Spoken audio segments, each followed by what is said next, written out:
कहने वाले कहने से बाज नहीं आएंगे, हर हाल में कहेंगे, बेवजह कहेंगे। आप सीधे सरल रास्ते पर चलोगे तब भी कहेंगे। सुनने की आदत, बोलो, सुनने की आदत, सुनने की आदत, सुनने की आदत डालो। किसी ने कुछ कह दिया सुन लो, सास कुछ कह दे, बहू सुन ले तो झगड़ा ही नहीं हो, विवाद ही नहीं हो। पति कुछ कह दे, पत्नी सुन ले तो झगड़ा ही नहीं हो। पत्नी कुछ कह दे, पति थोड़ी देर के लिए चुप रह जाए, झगड़ा ही नहीं हो। लेकिन सुनने के लिए कोई राजी नहीं, सुनाने के लिए आहा खूब लड़ी मर्दानी वो तो झांसी वाली। क्या होगा? परिवार की खुशियों में नजर लग जाएगी। अगर ऐसा हमारा व्यवहार होगा तो हमारे परिवार की खुशियों को किसी की नजर लग जाएगी। इसीलिए मैं आपसे गुजारिश कहूंगा, सुनने की आदत डालो। कहने वाले कहेंगे, बेवजह कहेंगे। अगर आप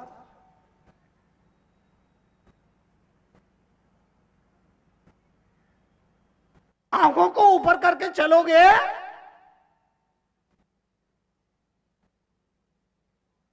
अगर आप सिर उठाकर चलोगे तो दुनिया कहेगी देखो कैसा अकड़ के चलता है।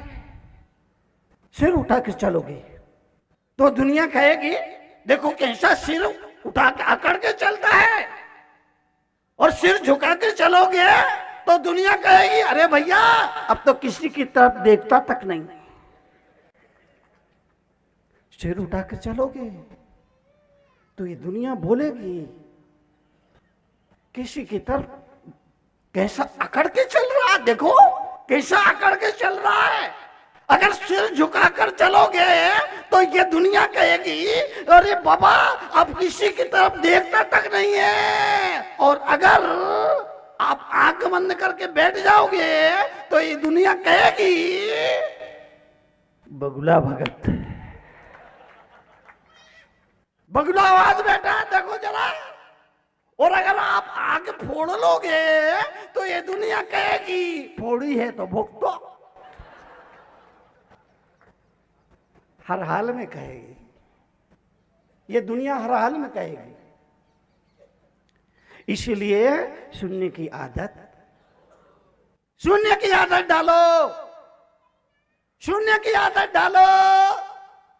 जीवन के लिए, जीवन के परिवर्तन के लिए आलोचना करने वाले आलोचना करेंगे, निंदा करने वाले लोग निंदा करेंगे। महावीर की लोगों ने आलोचना की, श्री कृष्ण की लोगों ने आलोचना की, महात्मा बुद्ध की लोगों ने आलोचना की, मर्यादा पुरुषोत्तम राम की लोगों ने आलोचना की। फिर आप किस खेत की मूली हो? आप तो मूली भी बहुत मामूली हो।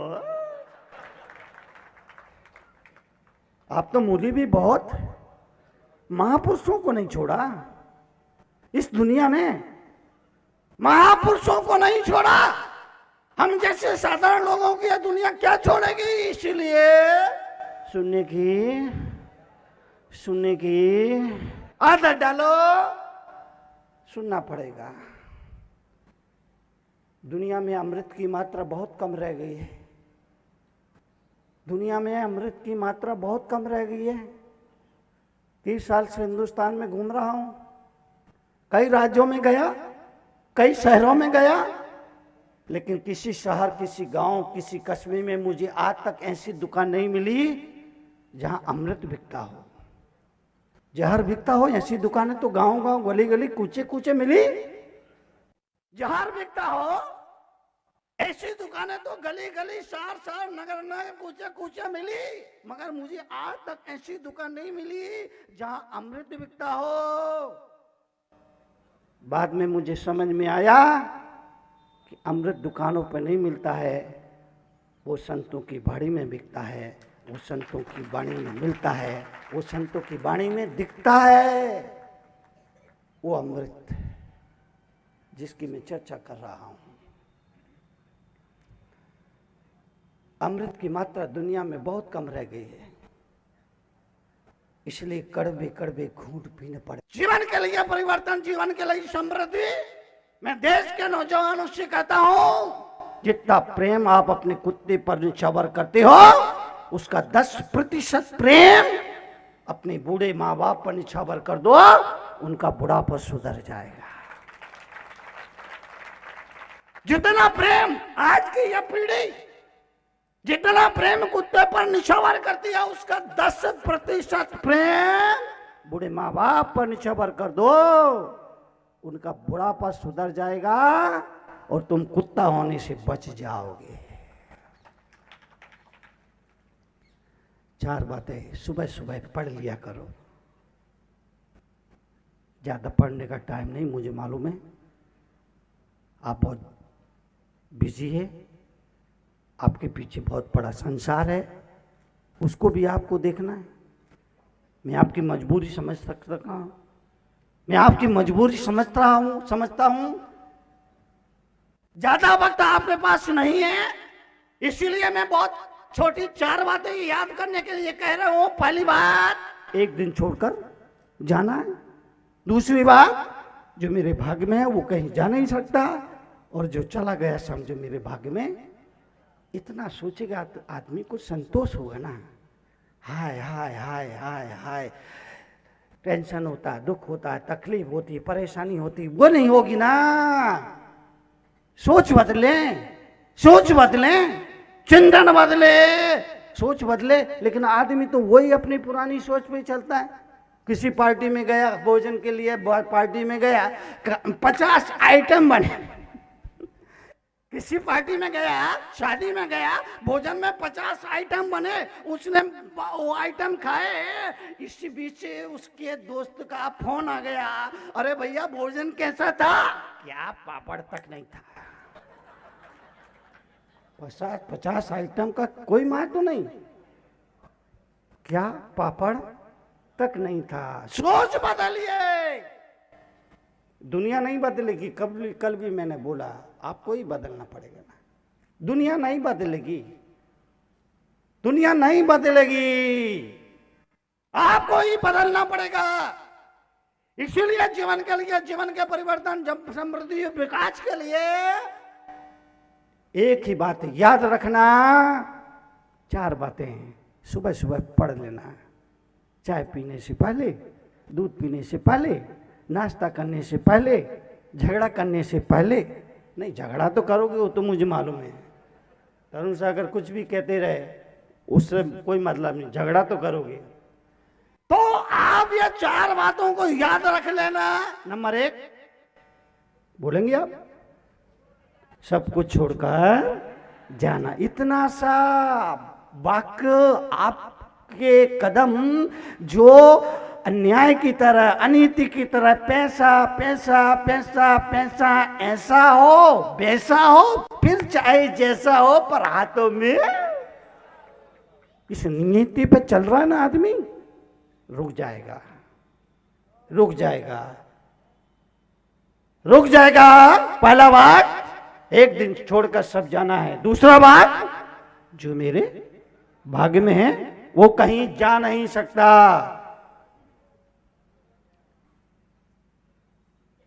मृत्यु के बाद तुम्हारी आत्मा की शांति के लिए किसी और को भगवान से प्रार्थना ना करना पड़े, क्योंकि दूसरों के द्वारा की गई प्रार्थनाएं तुम्हारे काम नहीं आती है, तुम्हारी प्रार्थना ही तुम्हारे काम आएंगी। इसलिए जीते जी होश हवास में,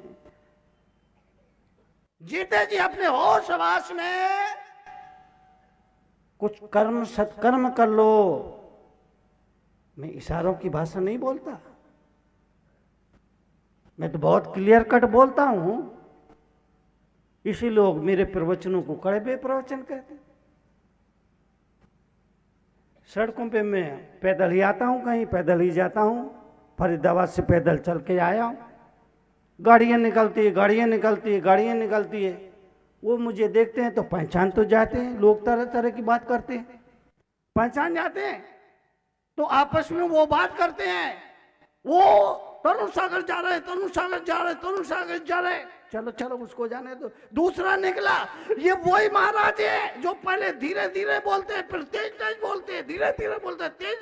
चलो इसको भी जाने दो। एक तो गाड़ी ऐसी आई जो आपस में बात कर रहे थे, उन्होंने मुझे देखा, आपस में बात कर रहे थे और वो एक दूसरे से बोल रहे थे, वो कड़वा महाराज जा रहा, कड़वा महाराज जा रहा, कड़वा महाराज। अरे मैंने कहा भैया कड़वा,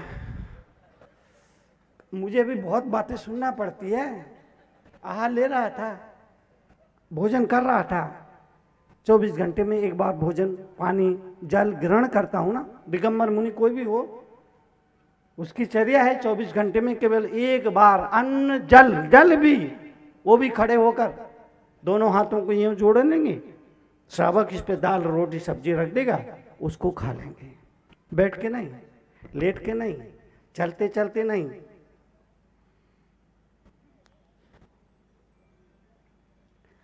तो आहार ले रहा था, आहार में वो सब्जी आई। काय की सब्जी थी वो? नहीं, टिंडा नहीं है,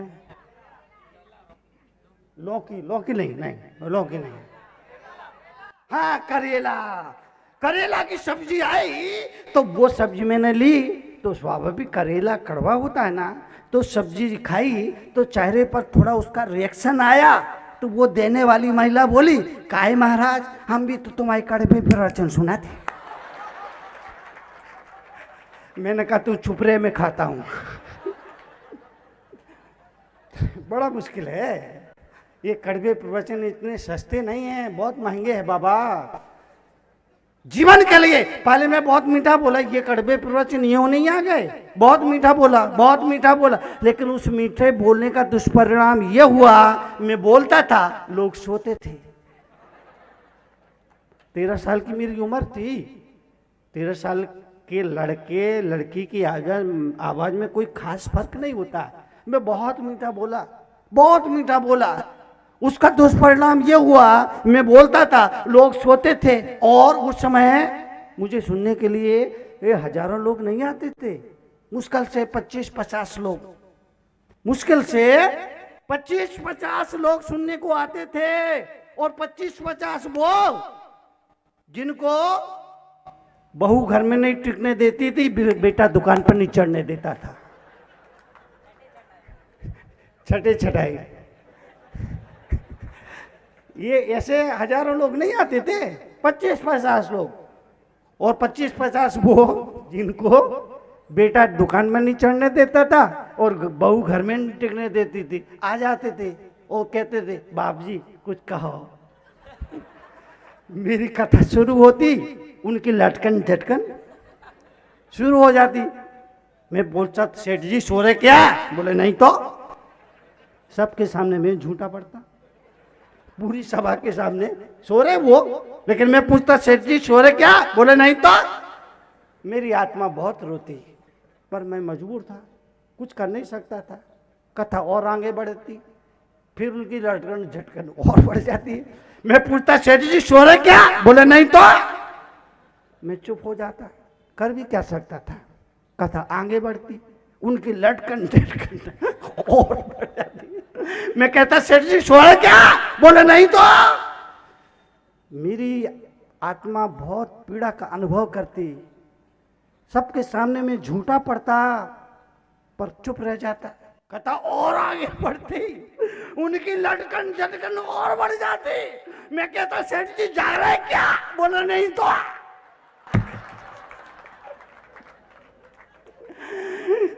जब जाकर के दूध का दूध, पानी का।